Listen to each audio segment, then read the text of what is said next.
Andrew Eborn is a barrister and futurist, joins me live on Talk TV. So, I mean, it's a pretty dire choice, isn't it, Andrew?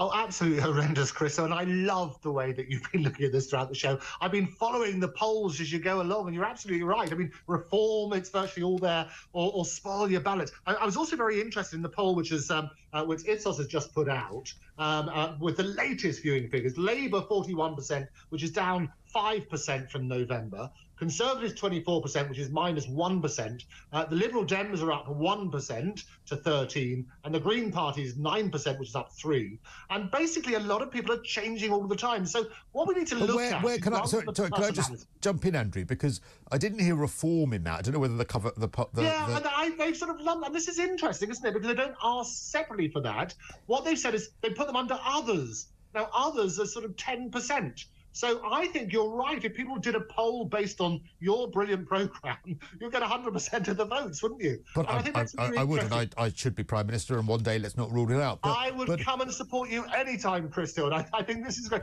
What I love about it as well, is people need to focus on the policies. This is going to be the first year that AI is going to have a massive impact. Artificial intelligence, the fake news, basically the altered images, the funny recordings are going to get leaked and so on and so forth. This is going to be a fascinating time over the next few months.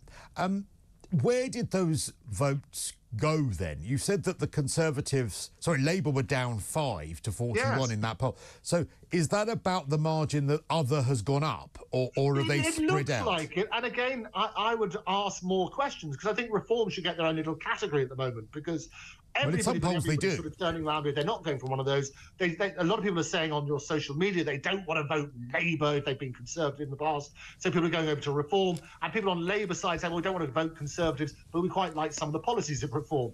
What we need to look at are the key sort of policies. What's actually happening out there? What's really going to affect people? Things like housing. If you live in central London, trying to get on the housing ladder at the moment is virtually impossible. There needs to be efficiencies introduced in healthcare at the moment. NHS waiting lists are absolutely appalling. But it's not just about money. A lot of it's to do with efficiencies within the sector as well. And as you know, I speak around the world about being a futurist, about embracing the power of technology, things like artificial intelligence, and how that can speed up a lot of these. Let's talk about the dark side of AI, though, because certainly when it came to the ultra-low emission zone, when it came to... Actually, Labour seemed to have been, unless there are some other examples, but Sadiq Khan and Keir Starmer, I think, both have been victims over the last few months of deep fakes when it comes to really credible as well, and recordings which sound an awful lot like them, but of course are completely made up. Do you think it was incredible. We had the education secretary who will remember effing and blinding and saying what an effing good job she did. And then a few nanoseconds later, we had a leaked recording of apparently leaked, of Keir Starmer effing and blinding at an aide who didn't do something properly. And of course, that spreads really, really quickly. They always say that the lie goes round the world before the truth has got its boots on. And I think you tell a lie often enough, it becomes the truth. So do you think we're going to be seeing more of this in the run-up to the election? Without a doubt. And I think Slovakia, if you look at what happened in the election in Slovakia, 2 days before the election, it was neck and neck. 2 days before the election, there was a leaked recording about somebody saying how they were going to buy some votes and fix it and everything else. And that party lost as a result of it. I can guarantee, as a futurist, it's the biggest prediction of all, you're going to see more faked audio recordings, you're going to see more faked videos, because the power of this sort of stuff is so strong at the moment, and it's getting better all of the time. Okay, so then also being the cynicist that I am, would there therefore be the potential of almost false flag AI that's put out by the parties themselves? So if the Conservatives, I'm not saying that they would do this, I'm just being very hypothetical here, but if a political party like the Conservatives or Labour, they say, well, actually, if we put out a faked recording of our own leader, actually, that's going to lead to people being sympathetic towards us, and actually we might get some votes from the people whom whom feel sorry for us that we've been the victims of an AI scam. I mean, could there be those sorts of sinister things happening? Well, without doubt, Christo, you've got your finger absolutely on the pulse, as always. There's a brilliant movie, which I'm sure you know, called Wag the Dog, which was released in 1997, had Dustin Hoffman and Robert De Niro. And basically, Dustin Hoffman was this brilliant Hollywood producer, and to distract people, he faked a war. And what happened is he set out these sort of video images and so on and so forth. And it was just before the Clinton scandal broke with Lewinsky, if you might remember. And they say, look, if you want to draw a crowd, you start a fight. And you're working on that sort of principle where you get these stories getting out there. It's what they call the dead cat syndrome. You distract people by putting a dead cat on the table. Nobody talks about the real issues, just about the dead cat.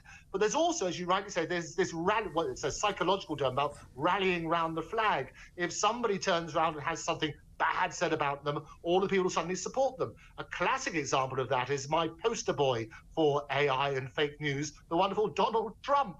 And every time you throw more and more charges at him and won't allow him on the ballot for this, that, and everything else, his people, his supporters get even stronger because he tells them, look, this is what's going to happen. They're going to have a pop at me. And boy, are they having a pop at him.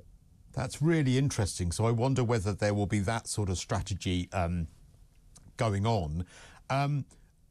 What would you say as a futurist? What would you say is your prediction for this election then? Do you think that it's going to be perhaps the Labour landslide people are talking about? Do you think it might be closer than people think? Do you think that Reform are going to dent the Tories? Or do you think it's all up for grabs and actually we don't know what on earth is going to happen? Well, I can guarantee this. The next few months, in addition to all the fake recordings and everything else, you're going to start getting these sort of giveaways. So undoubtedly, there'll be giveaways on tax. Undoubtedly, I think inheritance tax they're going to look at. You're going to make announcements. The easy 5-point pledge, you sort of turn around. It was going to be easy on inflation because that was a sort of dead cert. Getting the boat sorted, well, let's make sure there's cold weather because people don't travel in cold weather. But all the things about Rwanda, for example, it was completely rubbish anyway because the whole idea was to prevent people, not that we were going to process people over there, but actually to stop them going there and to stop them setting off in the first place. What we need to do is to look at the real policies that people care about, you know, the choice between heating and eating and so on and so forth. And that narrative is going to get a lot stronger. Keir has sort of turned around. He's got to get his sort of personality. You're right about John Cruddas turning around and saying that he's got to be firmer on these sort of policies. All of these people are basically going to get a PR makeover. And they're going to get better and better at the sound bites. It's interesting here at the moment, the things about Kemi Badenoch and how people are pushing her forward as the next leader, which is a bit defeatist because they're assuming that you're going to need another leader and that Rishi's not going to do it. What I can guarantee is Rishi's going to get more and more popular the closer we get, in the same way as there's going to be a bit more of a shock. It's not going to be the landslide that people think. I do think, and I predicted this years ago when people wrote Trump off, if you remember the Clinton-Trump election, everybody sort of went home thinking, oh, well, Trump's obviously lost. Let's wake up and Hillary's going to be president. The reality was there was a horrendous shock. And I think I was about the only pollster to have predicted that and turn around and say, look, people underestimated Trump. Do not underestimate that side. You have to question everything. I do think Trump will probably, interestingly, get another term in America. And that's going to be very, very interesting. Could be a very interesting election. Yeah, good to talk to you. Thank you. That's Andrew Eborn, a futurist, contributor as well to Talk TV. So where do you stand on all of that? Do you think that we've got an interesting election year? Do you think it's going to be closer than people think? I actually do. I think that people don't like to admit that they want to vote Tory. I think that people don't always like change as much, but also the biggest thing, and this is all up for grabs, and maybe he will change this, but I was mentioning this yesterday when I was talking to Rene and Ben Habib on breakfast, was that in 97, love him or loathe him, Blair had an offering. Blair said, this is what I want. Blair spent a lot of time creating new Labour. Now, you might have said it ended up being old Labour, but certainly you could say in 97, right, I understand what Blair stands for. And he wants to make the Labour Party more business-friendly. And he wants to get rid of Clause 4, which he did, which was their commitment to nationalisation, which moved the party to the right. I want it to be new Labour rather than old Labour. And so you knew what he stood for. You knew that there was an offering. For me, what Keir Starmer is currently offering is that he's not Rishi Sunak or the Tories. And is that enough of an offering to get the kind of landslide and the kind of swing that he's going to need in order to win the election.